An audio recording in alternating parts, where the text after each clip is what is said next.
Founded in 2003, the International Whitewater Hall of Fame recognizes and honors individuals who have made significant contributions to whitewater-related activities.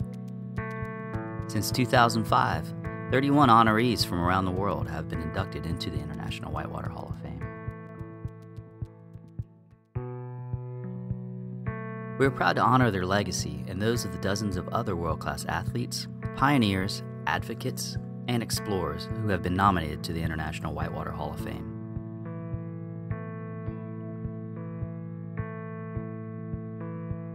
Our honorees challenge themselves to achieve their best as athletes and advocates, as adventurers and innovators. They are the icons who built our sport into what it is today, and we hope their stories will inspire you too.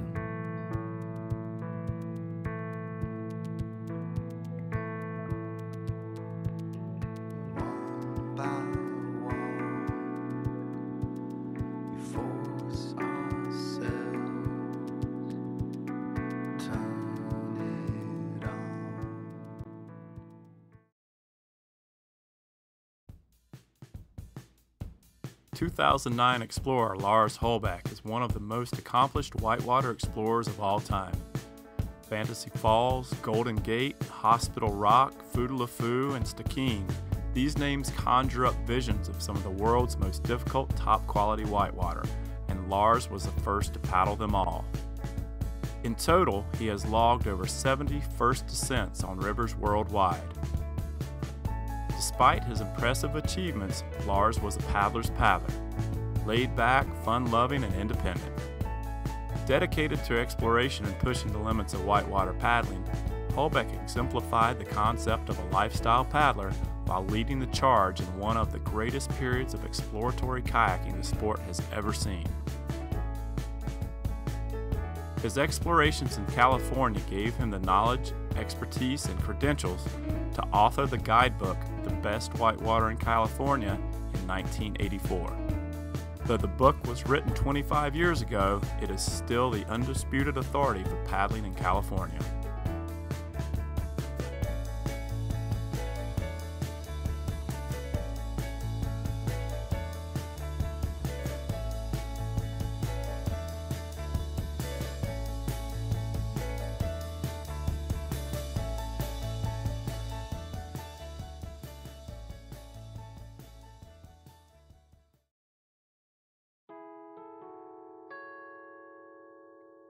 In 1978, 2009 pioneer Mikhail Kolchevnikov initiated the first Russian whitewater festival in Siberia.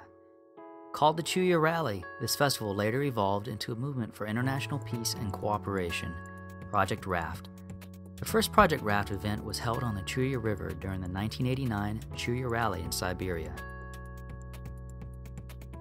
The Modern World Rafting Championships and the International Rafting Federation have their origins in the international events of Project Raft, in which up to 50 teams competed in various disciplines, including slalom and downriver. Project Raft was initiated by Kolchevnikov to override the political animosity between Russia and the United States, and to bring rafters from across the world together in celebration of the sport of rafting. Kolchevnikov is most well known for Project Raft. He was the catalyst who put together people from all over the world, unifying them with the one love of rafting. Along with the Chuya Rally and Project Raft, Kolchevnikov also founded a number of major national rafting competitions in Russia. Mikhail Kolchevnikov was a pioneering river runner who compiled an impressive list of first descents on rivers throughout Russia.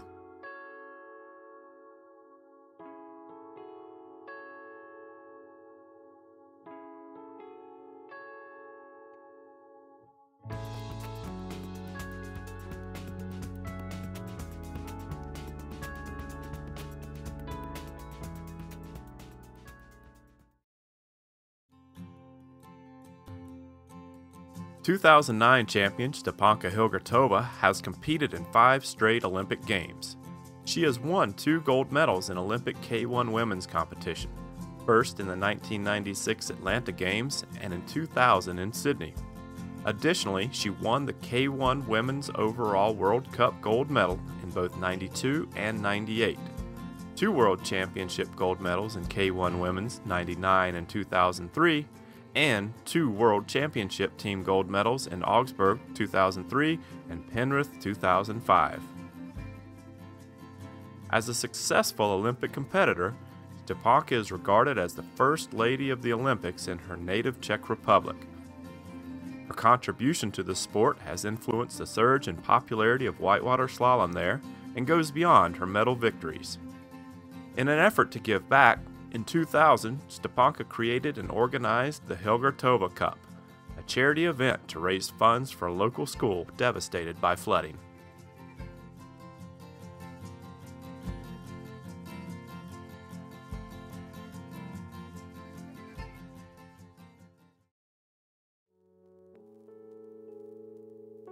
The 2009 champions Pavol Hochschorner and twin brother Peter Hochschorner are generally regarded as one of the most respected C2 slalom teams ever. Pavol and Peter have won gold medals in 3 Olympic Games, 9 World Cup championships, and 2 World Championships. They completed the canoe slalom Grand Slam, winning gold medals in the Olympics, World Championships, European Championships, and the World Cup title. Their Olympic appearances include the Sydney, Athens, and Beijing Games, all of which they brought home gold. The twins have seamlessly strived to accomplish many things in the slalom arena. The invisible link working between them allows the twins to read the actions and decisions of each other in a split second as they navigate the slalom course, compensating, correcting, and powering them towards victory after victory. Slalom canoeing is an incredibly popular sport in the Hochschorners' native Slovakia. The brothers demonstrate their commitment to the sport by teaching younger generations of paddlers and elevating the renown of slalom paddling. They realize that the future eventually lies in the hands of the next generation, and it's their place to guide and encourage the passions of young paddlers as their coaches have done for them.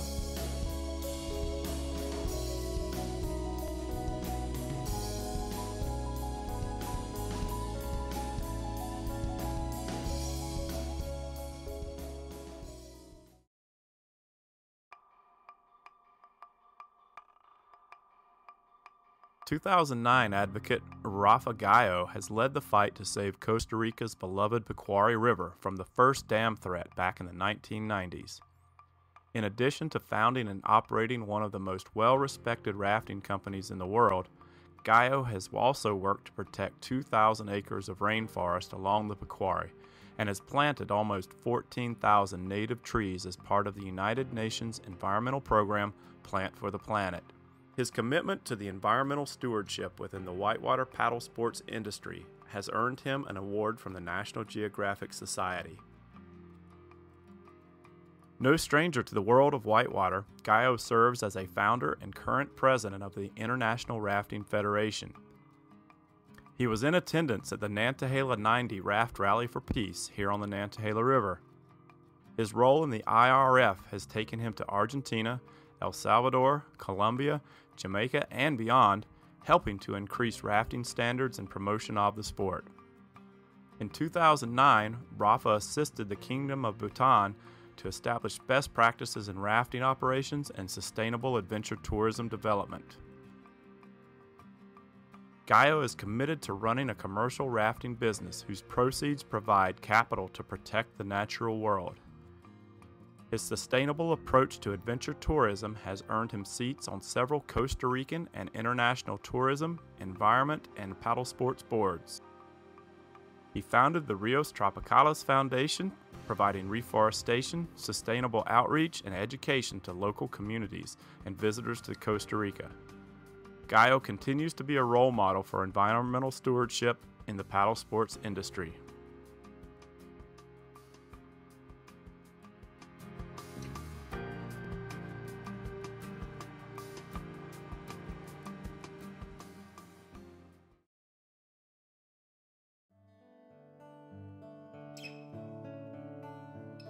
The life of 2009 advocate and Canadian canoe legend Bill Mason is as much inspiration to paddlers as his popular books, films, and paintings.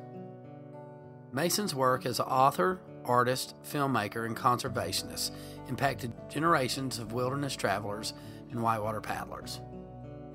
Considered one of the most successful filmmakers in the history of the National Film Board of Canada, Mason is best known for The Path of the Paddle, a series of 4 films which introduced new canoe skills and helped build appreciation of whitewater. Path of the Paddle helped build enthusiasm for canoeing in Canada and beyond in the 1970s. Because so many new people used his instructional films to learn how to canoe, Mason became the face of Canadian canoeing in the 70s and 80s. Bill Mason developed and refined canoe strokes and river running techniques, especially for complex whitewater situations. He canoed all of his adult life through the wilderness areas of Canada and the U.S. To many in these neighboring countries, Mason is known as the wilderness artist and the patron saint of canoeing. Former Canadian Prime Minister Pierre Trudeau said of Mason, "He is a man enthralled with the sheer joy of guiding a canoe through challenging rapids in the early spring, awestruck by the beauty of nature as seen over the bow of a canoe, silently traversing a mirror-smooth lake in the early morning." He was featured on a Canadian postage stamp in 1998. Mason's favorite boat, a 16-foot red chestnut prospector, is proudly displayed in the Canadian Canoe Museum in Peterborough, Ontario. In addition to collaborating with Mason on his later works, his wife Joyce and children Paul and Becky have continued to support his life's work in environmental causes.